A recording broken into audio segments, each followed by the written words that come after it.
आइए महादेव।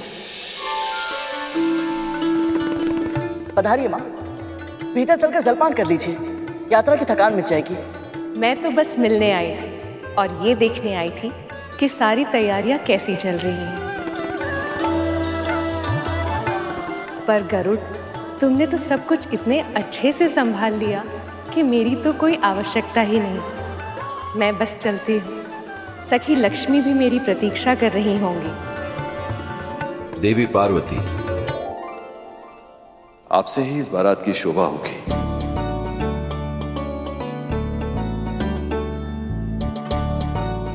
आप कहां जा रही हैं? हाँ माँ, हम सब साथ में मामी जी को लेने जाएंगे। बहुत आनंद आएगा। हम जानते थे कि ये सब भी आपको रोकने का प्रयास करेंगे, इसलिए हम यहाँ आ गए आपको लेने। देवी पार्वती बारात में नहीं जाएंगी,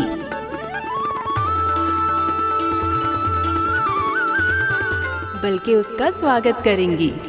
यही तो है हमारी शक्ति।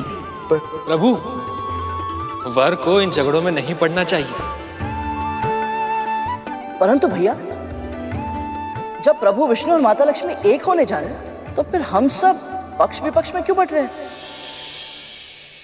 हम सब एक साथ रहेंगे तो कितना आनंद आएगा ना? लगता है इससे पहले आपने कोई विवाह होते हुए नहीं देखा गरुड़। हाँ माँ, देखा तो नहीं है। विवाह के मध्य वर और वधू के पक्ष की नोकझोंक ही तो रस लाते हैं। इस खींचतान के बिना विवाह विवाह नहीं लगता। और ऐसा बहुत कम अवसर होता है जब पुरुषों को महिलाओं के बिना ही सब कुछ संभालना पड़ता है।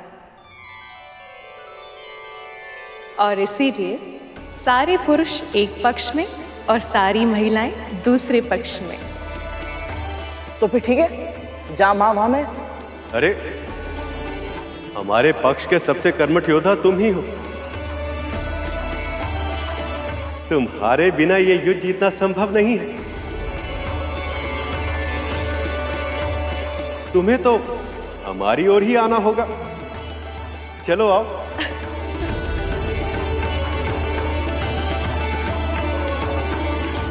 माता पिता के झगड़े में हानि तो संतान की ही होती है। मुझे परमपिता के साथ रहने का सौभाग्य मिलेगा, पर ना तो मैं माता लक्ष्मी से मिल पाऊंगा और ना ही अपनी माँ से।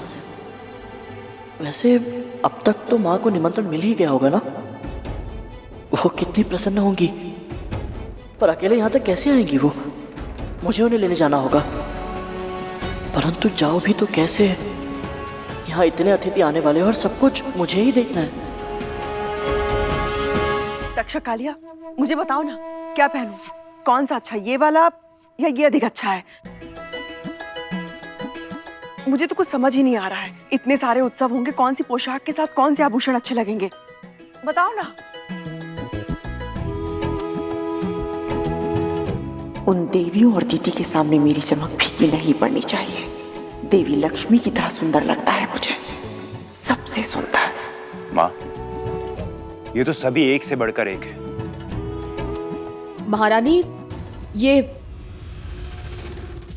रख दे इसे यहाँ। मैं वहीं जाके निर्णय लूंगी कि मुझे कब क्या पहनना है। मेरी अनुपस्थिति में मेरे पुत्रों का ध्यान रखना। और हाँ, इस महल को भी, इस महल की कुंजी, मेरे महल का भी ध्यान रखना।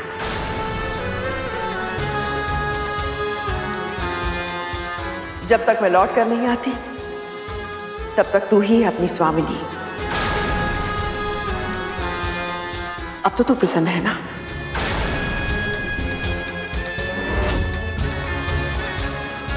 अर्थात प्रभु विष्णु और माँ लक्ष्मी के विवाह में मैं चाहकर भी नहीं जा पाऊंगी।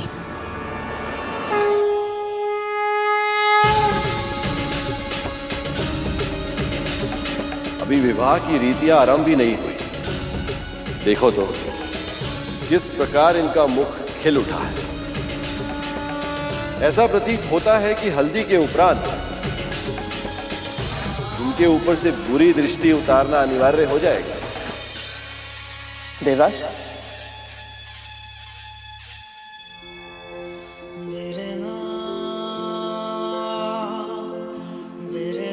सत्य गरुड़, बहुत श्रम कर रहे हो तुम। तुम्हारी भक्ति और निष्ठा देखकर मन प्रसन्न हो उठा है।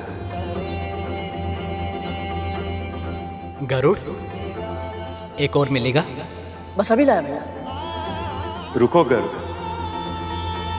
जाओ अपनी मां को ले आओ।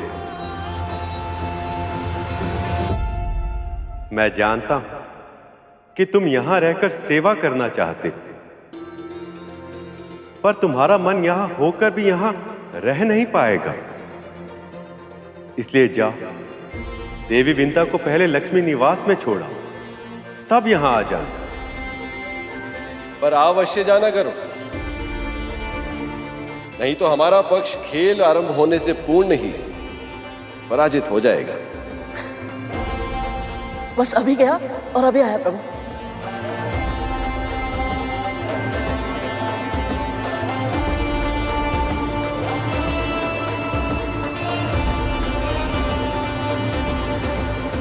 गरुड़ इतना प्रसन्न होकर जा तो रहा है अपनी मां को लेने, किंतु क्या विंता तैयार है अपनी दास्तां से लड़कर इस विवाह में सम्मिलित होने के लिए, या गुरु दत्तात्रेय का दिया आशीर्वाद भी हार जाएगा कद्रू की क्रूरता के सामने।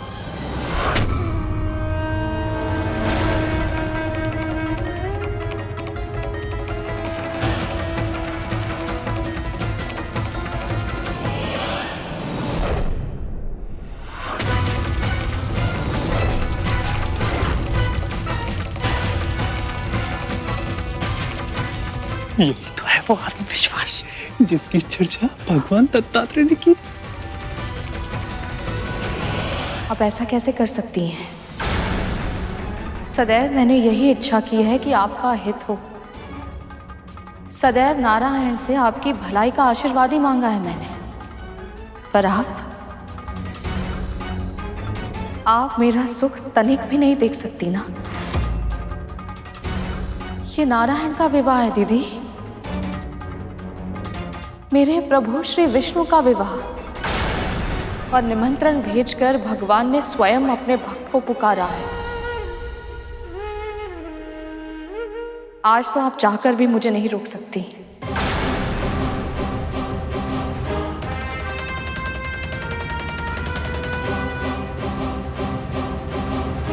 बात तो तू सही कह रही है, निमंत्रण तो तुझे भी आया है, तो भला मैं तुझे रोक कैसे सकती हूँ। चल ठीक है, मैं तुझे अनुमति देती हूँ। यदि तेरी यही इच्छा है कि तू इस विवाह में सम्मिलित हो तो ठीक है। पर हाँ, स्वामिनी और सेविका के बीच का अंतर हमें कभी नहीं भूलना चाहिए, है ना विंता? आप कहना क्या चाहती हैं? यही कि यदि तुझे वैकुंठ जाना है तो जा, किंतु बिना किसी की सहायता के तुझे पैदल चल के जाना होगा।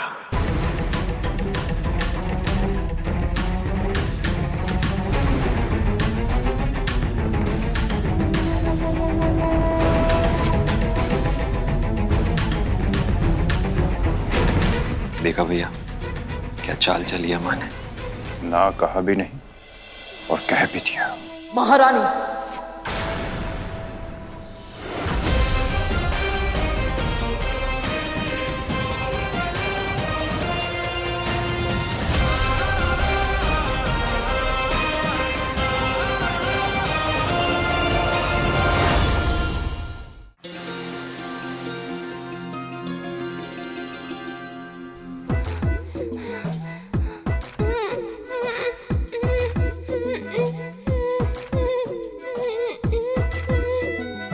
और कितना दूर है वैकुंठ। आज मामी श्री को मेरे सामने सौभाग्य का अखंड दिया जलाकर विवाह की रीतियों का आरंभ करना है।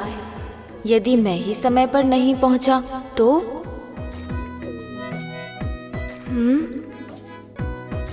कैलाश, इसका अर्थ है कि अभी बस मुख्य द्वार से बाहर ही निकल पाए हैं हम। यदि हम इतनी ही मंद गति से चलते रहे तो मेरे पहुंचने से पहले ही विवाह संपन्न हो जाएगा। मूषक जी, क्या कर रहे हैं आप? शीघ्र चलिए ना। जी प्रभु। यदि मैं थोड़ी देर और ऐसे ही चलता रहा तो प्रभु वैकुंठ पहुँचे या ना पहुँचे, मेरे प्राण पखेरु उड़कर वैकुंठ अवश्य पहुँच जाएंगे। अरे मूषक, कुछ तो युक्ति लगा। आपका अनुमान भी आप क्या कह रही है? शांत हो जा पुत्र, क्या कर रहा है? कैसे शांत हो जाऊं माँ? इतनी अन्याय की बात सुनकर कैसे शांत हो सकता हूँ मैं?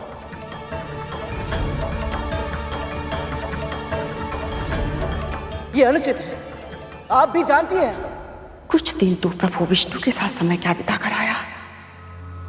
भूल गया क्या कि तू अब भी मेरा दास है? भूला नहीं महारानी, चाहूं तो भी एक क्षण के लिए भी नहीं भूल सकता। और फिर भी तेरे में इतना साहस कि तू मेरी मां के निर्णय पे प्रश्न उठाए? क्योंकि वो निर्णय नहीं, अत्याचार है पुत्र।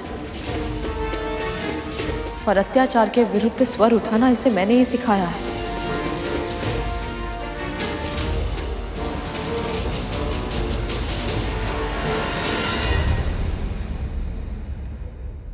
दास तो दास, अब तो दासी माँ के भी सुर बदलने लगे। देखा माँ, जब से दत्तात्रेय आए तब से इनमें कितना परिवर्तन आ गया। यदि सत्य को बिना किसी हिचक के निडर होकर कह देना सुर बदलना है तो हाँ, सुर बदल गए हैं मेरे।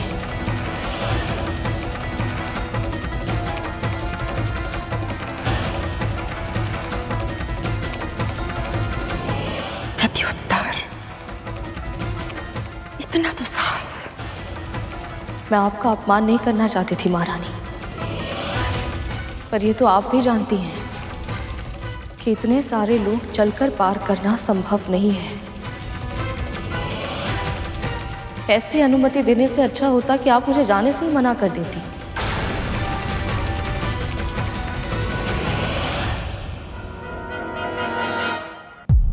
एक बार फिर प्रभु, वही हुआ जिसका मुझे भय था। मेरी मां ने अपनी संकुचित सोच से विंता मां का अधिकार छीन लिया।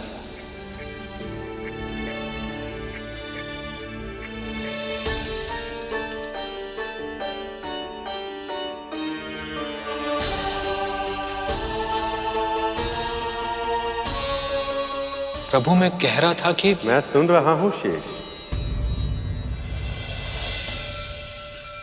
पर अब जो मैं तुम्हें समझा रहा हूं वो समझो। उस पान के पत्ते को देख रहे हो? कितना कोमल, और वो सुपारी इतनी कठोर कि इस कटारी के बिना कटती तक नहीं। किंतु तब भी ये दोनों एक ही खाद्य पदार्थ के भाग हैं। प्रभु, आप ये पान सुपारी की व्याख्या क्यों दे रहे हैं? मैं तो आपसे विंता मां के बारे में बात कर रहा था। जिस प्रकार ये कोमल पान का पत्ता अपने भीतर कठोर सुपारी को छुपाए बैठा है, उसी प्रकार कोमल और विनीत दिखने वाली देवी विंता के भीतर एक कठोर स्त्री छुपी हुई। लंबे समय से दास्ता में रहने के कारण वह अपने आत्मविश्वास की शक्ति को भूल गई, किंतु यदि किसी भी तरह से उन्हें शक्ति का आभास हो जाए तो लक्ष्मी निवास तो क्या, वह इस पूरी सृष्टि में कहीं भी अपने मनोवांछित स्थान पर पहुंच सकती हैं।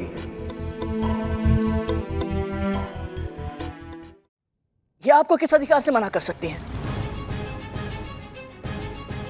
आपको प्रभु विष्णु ने आमंत्रित किया है। स्वयं लक्ष्मी नारायण चाहते हैं कि आप इस विवाह में सम्मिलित हो। मैं जानती हूँ पुत्र, पर क्या माँ?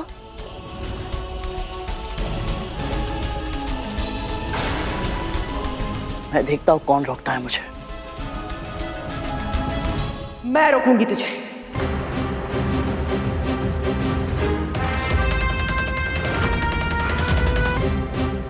और मैं ही तुझसे कहूंगी कि तू इसे अपने साथ लेकर नहीं जा सकता, क्योंकि तू मुझे लेकर जाएगा। मत भूल करो कि आज भी तू मेरा दास है और धर्म के अनुसार तेरे किसी व्यक्तिगत कार्य से अधिक महत्वपूर्ण है मेरी सेवा। इसीलिए विवाह स्थल पर तू मुझे लेकर जाएगा, मां की इस दासी को। महारानी, ये केवल आपकी दासी नहीं, मेरी मां भी है। तू मुझे क्रूर, अत्याचारी, अन्यायी कुछ भी कहकर पुकार, मुझे कोई अंतर नहीं पड़ता है बिंदा। और वैसे भी जीवन ने मेरे साथ कभी कोई न्याय नहीं किया है। तुझे लगता होगा मैं बार बार एक ही आरोप लगाती हूं, पर क्या करूं, सत्य यही इसलिए कहना पड़ता है। सभी दिव्य शक्तियों ने सदैव सदैव मेरे साथ पक्षपात किया है और तेरा साथ दिया है। क्यों विंता, क्यों?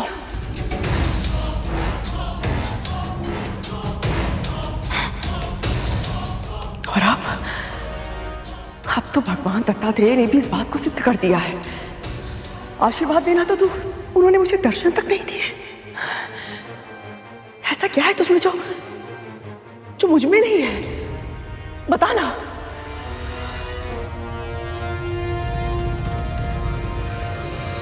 महारानी, सत्य वो नहीं है जो... बस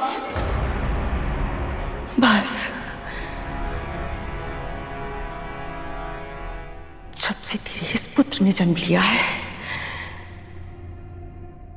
तब से केवल तुझे ही महत्व मिला है।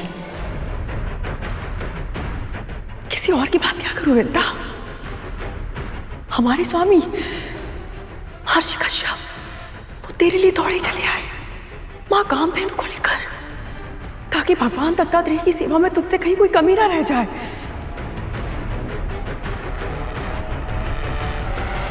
तू स्वयं बता विंता, यदि तेरे स्थान पर मैं होती तो क्या स्वामी तब भी ऐसा करते? नहीं ना? ऐसा नहीं है महारानी। ऐसा ही है विंता, ऐसा ही है। पर अब नहीं। तुझे कब कब मुझसे अधिक महत्व मिला है ये समझने और समझाने का ना तो मेरे पास समय है और ना ही मुझे अपनी ऊर्जा नष्ट करनी है। अब मैं तुझ पर क्रोध नहीं करूंगी विंता। मैं जानती हूं तू प्रभु नारायण की बहुत बड़ी भक्त है और उनके विवाह में सम्मिलित होने से मैं तुझे रोक नहीं सकती और ना ही रोकना चाहती हूं। पर मेरे लिए वैकुंठ में अपना महत्व दिखाना आवश्यक है। महारानी और सेविका के बीच का अंतर नहीं मिटाया जा सकता विंता।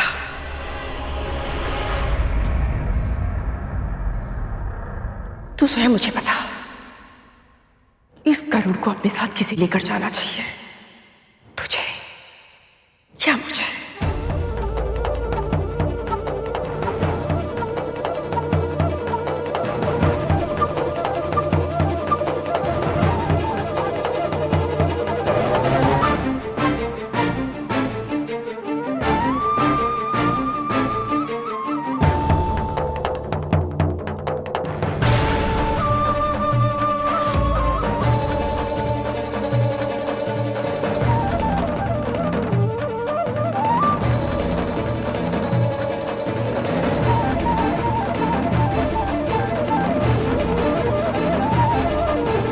चलिए मां।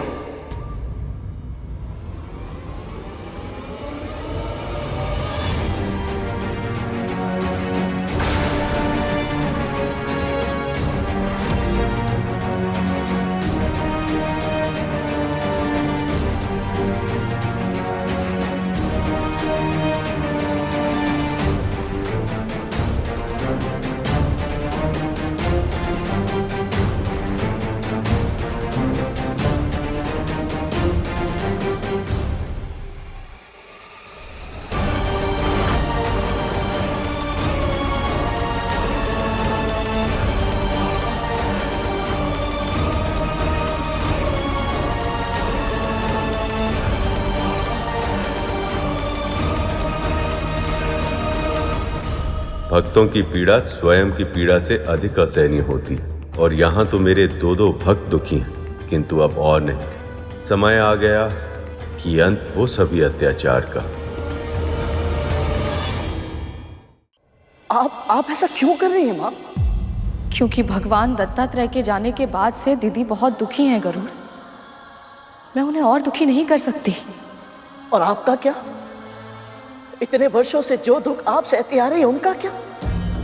प्रभु विष्णु और माता लक्ष्मी के विवाह को साक्षात देखने से बड़ा सुख इस संसार में और क्या हो सकता है माँ? और आप स्वयं को इस सुख से वंचित करना चाहती है, क्यों? मेरे सुख की चिंता मत कर, उसकी चिंता तो भगवान दत्तात्रेय स्वयं करके गए हैं गरुड़। दासत्व का जो दंश तुझे दिन प्रतिदिन दसता है, अब तुझे उस दासत्व से मुक्ति मिल जाएगी। और सही तो कहा था गरुड़। तुझे अनुमान भी नहीं है गरुड़, मुझे कितनी प्रसन्नता हुई थी जब देवर्षि नारद ने मुझसे कहा था कि प्रभु विष्णु और देवी लक्ष्मी का मिलन तेरे कारण संभव हो पाया है। और अब तो इस विवाह का साक्षी प्रत्यक्ष रूप से होगा और मैं तेरी आंखों से यह विवाह देखूंगी। नहीं माँ, बस कीजिए। अब दूसरों के सुख को अपनी आवश्यकता से अधिक महत्व देना, दूसरों की मुस्कुराहट में अपना सुख ढूंढ लेना, अब ये सब और नहीं होगा माँ। आनंद का अनुभव करने का अधिकार आपको भी है और आपको इसका प्रयोग करना होगा। इस विवाह में आपको सम्मिलित होना होगा माँ। हट मत कर गरुड़। करूंगा, मैं अवश्य करूंगा। और यदि आपने मेरी यह हट पूरी नहीं की तो मैं क्रोध भी करूंगा माँ, क्योंकि इस बार आप भी जानती हैं और मैं भी जानता हूँ कि मैं सही हूँ।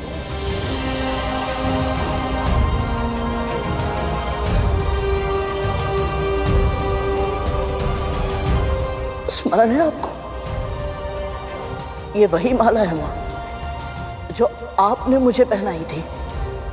हाँ, सभी धर्म ग्रंथों का सार, वो एकमात्र सीख जिसका पालन करने से तुम्हारा कल्याण हो सकता है, वो है मन से, वचन से और कर्म से बिना उचित कारण किसी के भी हृदय को पीड़ा मत पहुंचाना। गरुड़, मेरी बात समझने का प्रयास। यदि आप प्रभु विष्णु और माता लक्ष्मी के निमंत्रण पाने के बाद भी अखंड दिया जलने से पहले वहां नहीं पहुंची माँ, तो आप ना केवल मुझे और अरुण भैया को बल्कि अपने आराध्य प्रभु विष्णु के हृदय को भी पीड़ा पहुंचाएंगी।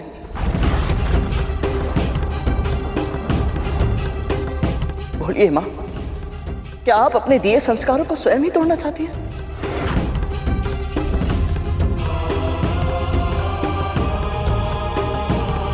माँ, मैं जानता हूं आपने अपने मन को इस दासत्व की बेड़ियों से जकड़ लिया है, परंतु इन्हें तोड़ना होगा आपको।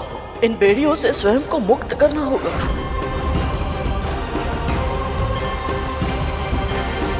यदि आपने ऐसा नहीं किया ना माँ, तो इस बंधन में घुट घुट कर ना आप जी पाएंगी ना मैं।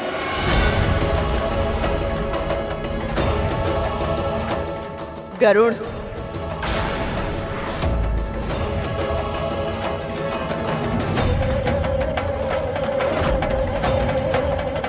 शीघ्र करो।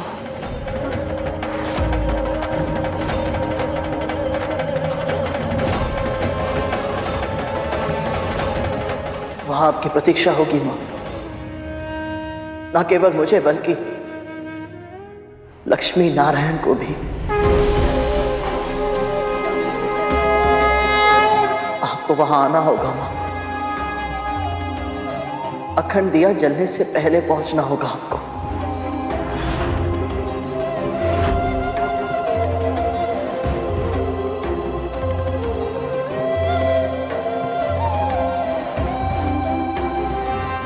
चलिए महाराज।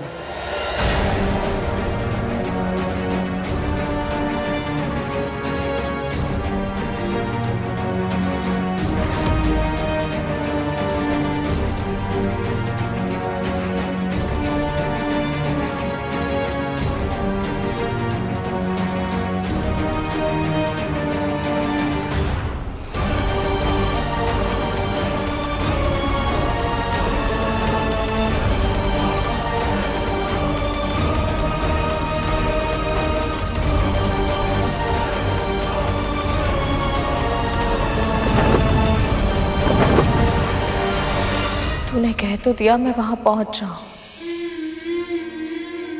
पर कैसे करूं? इतने सारे लोग कैसे पार कर पाऊंगी मैं? पृथ्वी से वैकुंठ तक की यात्रा कैसे कर पाऊंगी? जब अन्याय और स्वार्थ अपनी सीमा पार करता है तो विद्रोह जन्म लेता है। आज विंता ने अपने पुत्र गरुड़ में विद्रोह का भाव पहली बार देखा है। किंतु गरुड़ का विद्रोह उचित है प्रभु, अन्यथा उसकी माता को अपना अधिकार प्रकट करना कभी नहीं आएगा। मुझे आपके इस भक्त से मिलना है प्रभु। इस विवाह में मुझे गरुड़ की माता की प्रतीक्षा रहेगी।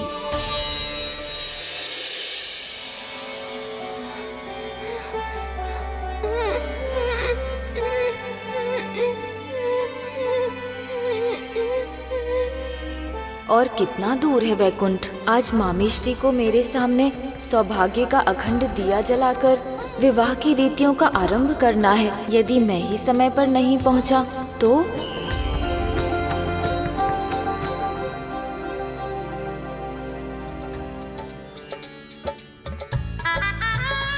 गणेश अब तक नहीं आए, कहाँ रह गए?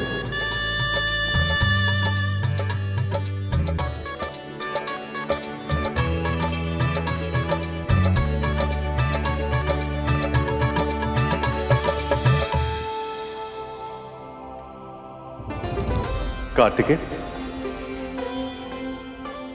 लक्ष्मी के दिए जलाने का समय हो गया है, पर गणपति अब भी कहीं दिखाई नहीं दे रहे। अरे वाह मामा जी, आप तन से भले ही यहाँ पर हैं, परंतु मन से मामी जी के पास ही है। अब चिंता मत कीजिए, गणेश आपके विवाह के बारे में सुनकर बहुत उत्साहित है। वो समय से पहले ही यहाँ पर आ जाएगा। आप बस इन क्षणों का आनंद उठाइए। उचित कहा कार्तिकेय, और वैसे भी एक बार आपका विवाह हो जाएगा सखा, तो आप फिर से मंथन के कार्य में व्यस्त हो जाएंगे। फिर कहाँ अवसर मिलेगा आपको इस प्रकार हमारे साथ संगीत सुनने का? लक्ष्मी इस समय क्या कर रही हो?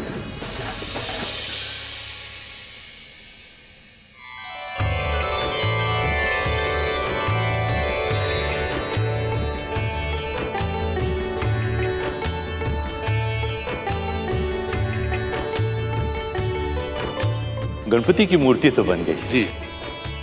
देवी, लक्ष्मी के सारे वस्त्र और आभूषण हो गए हैं। उनके सखियों के निवास और श्यामा जी के प्रबंध वो भी हो गए हैं। अति उत्तम।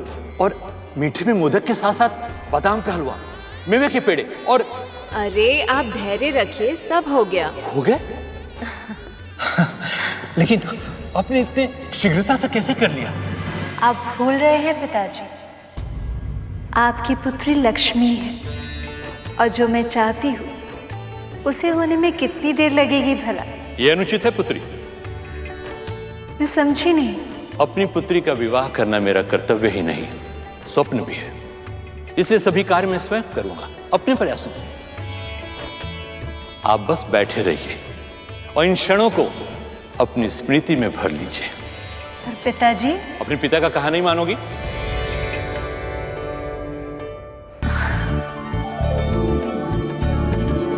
जो आज्ञा।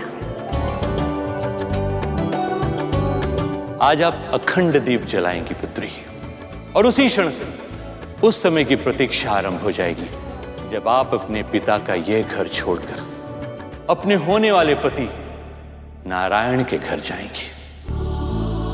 और इसलिए मैं चाहता हूं कि आप यहां अपनी स्मृतियों का इतना सृजन करें कि यह स्थान स्वयं एक स्मृति बनकर सदैव आपके साथ रहे।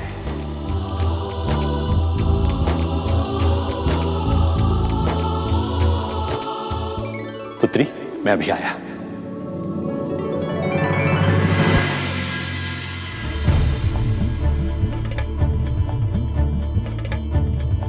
अखंड दिया जलने से पहले तो गरुड़ ने अपनी माता से यहाँ पहुँचने का वचन लिया है। अगर वो अपना वचन पूरा नहीं कर पाई तो?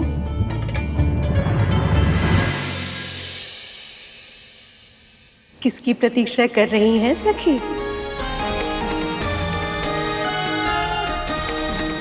नारायण नहीं आएंगे। मैं जानती हूँ, मैं उनकी प्रतीक्षा नहीं कर रही। मैं उनके किसी विशेष भक्त की प्रतीक्षा कर रही हूँ। आपको वहां आना होगा माँ। अखंड दिया जलने से पहले पहुंचना होगा आपको। गरुड़, तेरी और प्रभु नारायण की इच्छा है कि मैं विवाह में आऊं, किंतु मेरी भी विवशता है।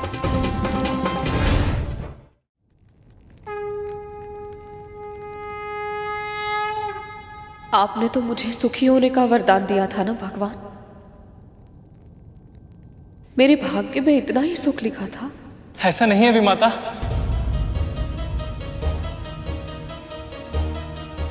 क्या कहना चाहते हो तुम दोनों? आशा, उन्होंने आपको आशा दी थी और आशा से ही तो प्रयास का जन्म होता है। हाँ विमाता, आप बस सच्चे मन से पूरे श्रद्धा भक्ति भाव से प्रार्थना कीजिए और फिर देखिएगा, आपका विश्वास अवश्य आपको हर उस स्थान पर ले जाएगा जहां आप जाना चाहती हैं।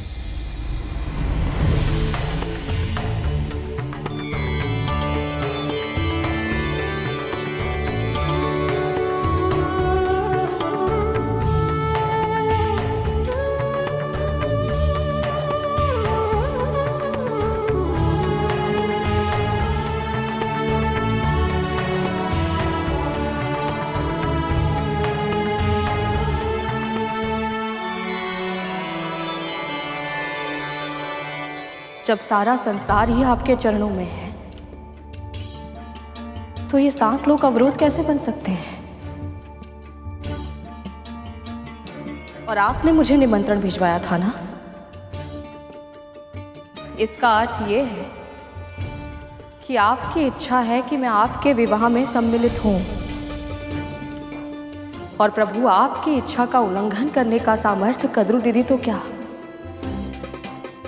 इस संसार के किसी भी प्राणी में नहीं हो सकता।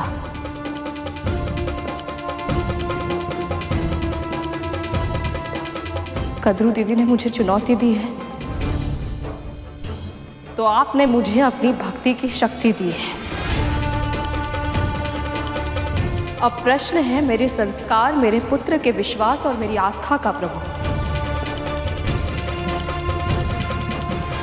यदि मेरी आस्था दृढ़ है, यदि मेरी भक्ति और श्रद्धा में तनिक भी सच्चाई है, तो आप इसका फल मुझे अवश्य देंगे।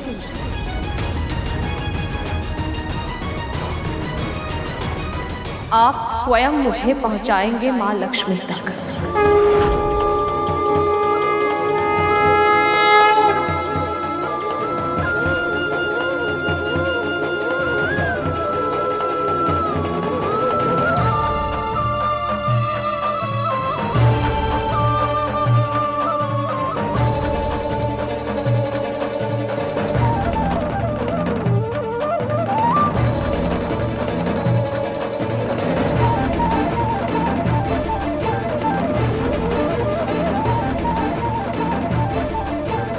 ओम विष्णवे नमः।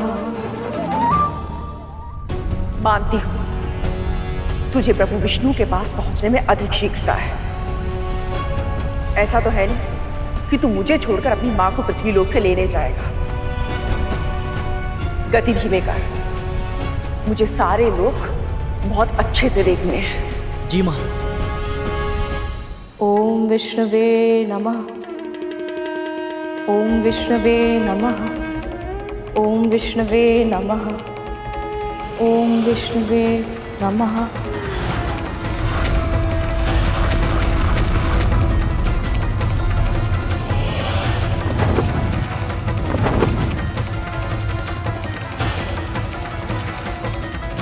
स्वर्गलोक आ गया। ओम विष्णवे नमः।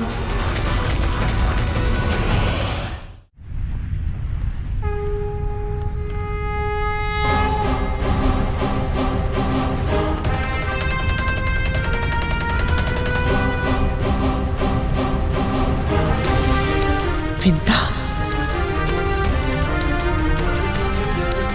ये यहाँ कैसे आ गई? माँ यहाँ? ये कैसे संभव है?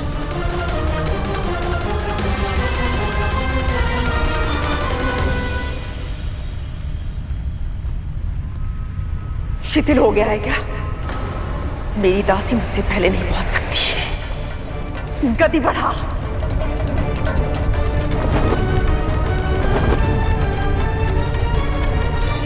ओम विष्णवे नमः। ओम विष्णवे नमः। ओम विष्णवे नमः।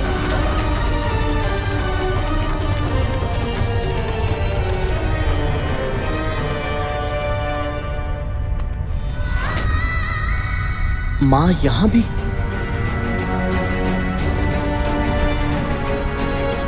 ओम विष्णवे नमः। ओम विष्णवे नमः। ओम विष्णवे नमः।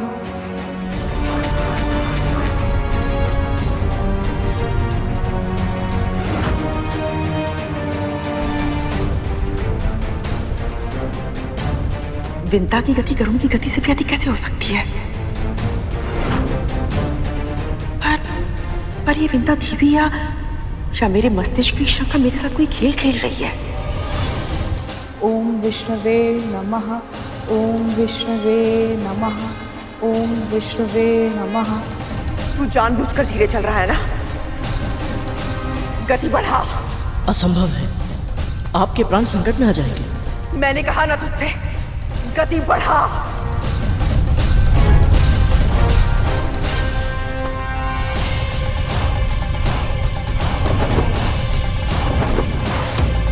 ओम विष्णवे नमः। ओम विष्णवे नमः। ओम विष्णवे नमः। ओम विष्णवे नमः। भगवान दत्तात्रेय की महिमा अपरंपार है। हाँ तट्टू, विंता माँ के पास ये शक्ति तो उनके आशीर्वाद के बिना आ ही नहीं सकती थी। भगवान दत्तात्रेय की जय हो। भगवान दत्तात्रेय की जय हो।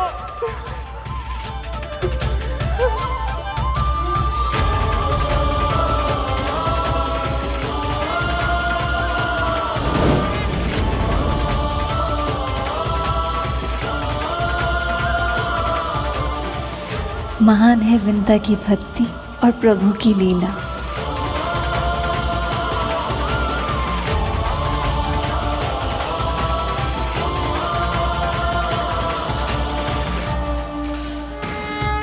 ये तो माँ लक्ष्मी का निवास स्थान है। सबसे सुंदर, सबसे विशाल और सबसे अधिक पावन। यहाँ तक आ गई? नहीं नहीं, मुझे इतने पवित्र स्थान पर प्रवेश करने का कोई अधिकार नहीं हो सकता। कितना अपमान सहा है। नहीं, मैं देवी लक्ष्मी के निवास स्थान के भीतर नहीं जा सकती।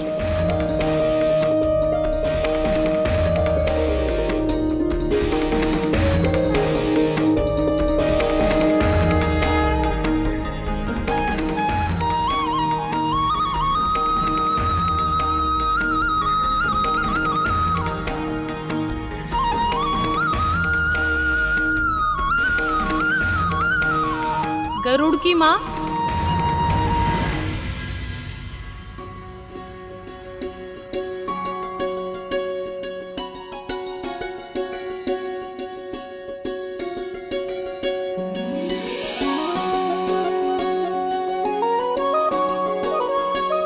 आपने मुझे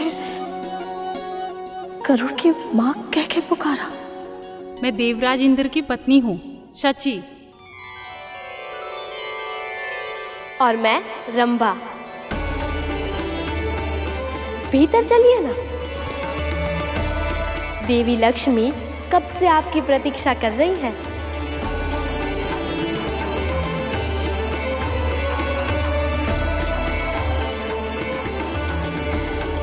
मेरी प्रतीक्षा?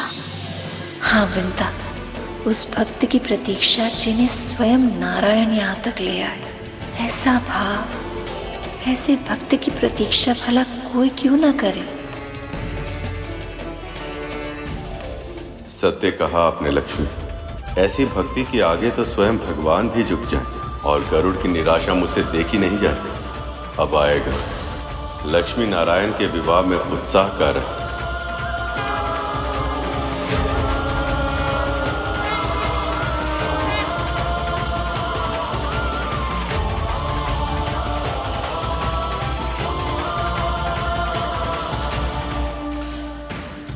पक्षीराज गरुड़ के साहस भरे कारनामे देखने के लिए चैनल को सब्सक्राइब करें और साथ ही बेल आइकॉन दबाना न भूलें।